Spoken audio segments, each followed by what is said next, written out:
Hello guys, நான் உங்கள் RK mechanic பேசுகிறேன். இன்றைக்கி பார்த்தீங்கன்னா ஒரு ஹோண்டா சைன் காலங்காத்தாலே பார்த்தீங்கன்னா மணி இப்போ தான் கடைக்கு வந்து ஒரு 5 நிமிஷம் ஆகுது. வந்தோடனே ஒரு கம்ப்ளைண்ட்டு என்னன்னு சொல்லி பார்த்தா, வண்டி உங்களுக்கே தெரியும் என்ன கண்டிஷனில் இருக்குது. நல்லா ஒர்க்கெலாம் அன்கண்டிஷனல் பக்காவாக பண்ணிக்கிறாங்க. காலையில் கஸ்டமர் கேட்டேன், என்ன சார் ஃபால்ட் ஆகிடுச்சுன்னு கேட்டேன். இந்த மாதிரி டிஸ்க்கு ஜாம் ஆகிடுச்சா இருக்கே, என்ன தெரியல இருக்கேன்னு சொன்னார். நான் ஏன் இந்த வீடியோ எடுக்கிற ரீசன் பார்த்தீங்கன்னா, ஒரு ஒர்க் வந்து உங்களை நம்பி கொடுத்தா அந்த ஒர்க்கில் கரெக்டாக காம்படிஷன் பண்ணுங்கள். இங்கே பாருங்கள், டிஸ்க்கு பிஸ்டன்லாம் எந்த அளவுக்கு ஜாம் ஆகிடுது பாருங்கள். ஃபுல்லாக டிஸ்க்கு ஜாம் ஆகிடுது. இது முடிஞ்சளவுக்கு மெக்கானிக்களுக்கு பொதுவாக சொல்கிறேன். ஏன்னா நிறைய மெக்கானிக் வந்து இப்போ கமெண்ட் பண்ணது, உனக்கு தெரியுமா, எங்களுக்கு தெரியாது உங்களுக்கு தெரியுமான்னு கேட்குறாங்க. எனக்கு என்ன தெரியுமோ அதை தான் நான் சொல்ல முடியும். எனக்கு தெரியாத விஷயத்த நான் வீடியோ போட முடியாது.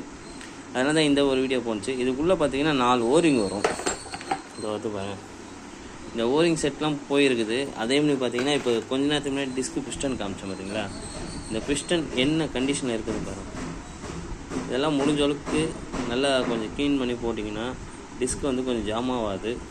இது வந்து சடனாக நின்றுட்டுக்குது வண்டி. அதுக்கப்புறம் நான் சொன்னேன், கேலிபரை கட்டிட்டுங்கண்ணா, கட்டிட்டு எடுத்துகிட்டு வாங்கன்னு. அதே மாதிரி எடுத்துகிட்டு வந்தார். இது ஒரு வீடியோவாக போடணும்னு தோணுச்சு.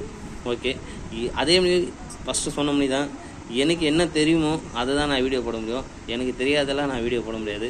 அதனால் பேட் கமெண்ட் வந்தாலும் எனக்கு பிரச்சனை இல்லை, நல்ல கமெண்ட் வந்தாலும் ஏற்றுக்கிட்டு தான் இருக்கணும். பேட் கமெண்ட் பண்ணுறது ஒரு விஷயம் கிடையாது. நம்ம எந்த அளவுக்கு வளர்றோன்னு சொல்லி பார்த்தா ஒரு பேட் கமெண்ட் வர தான் செய்யும். பேட் கமெண்ட் பண்ணுற நண்பர்களுக்கு ஒரே விஷயம் சொல்கிறேன், எனக்கு என்ன தெரியுமோ அதை நான் பேசுகிறேன். எனக்கு என்ன தெரியுமோ முடிஞ்சால் பேட் கமெண்ட் பண்ணதுக்கு முன்னாடி நீங்கள் எதனா நல்ல விஷயமா வீடியோ போடுங்க. அது 4 பேர் தெரிஞ்சுக்கிட்டோம். ஏன்னா வீட்டுக்குள்ளே உட்காந்து பேட் கமெண்ட் பண்ணதுக்கு நல்லாயிருக்கும். ஏன்னா அதுக்கு மேலே நான் என்ன சொல்ல தேவையில்லை. ஓகே ஃப்ரெண்ட்ஸ், நெக்ஸ்ட் ஒரு வீடியோ பார்ப்போம். எல்லாருக்கும் பாய்.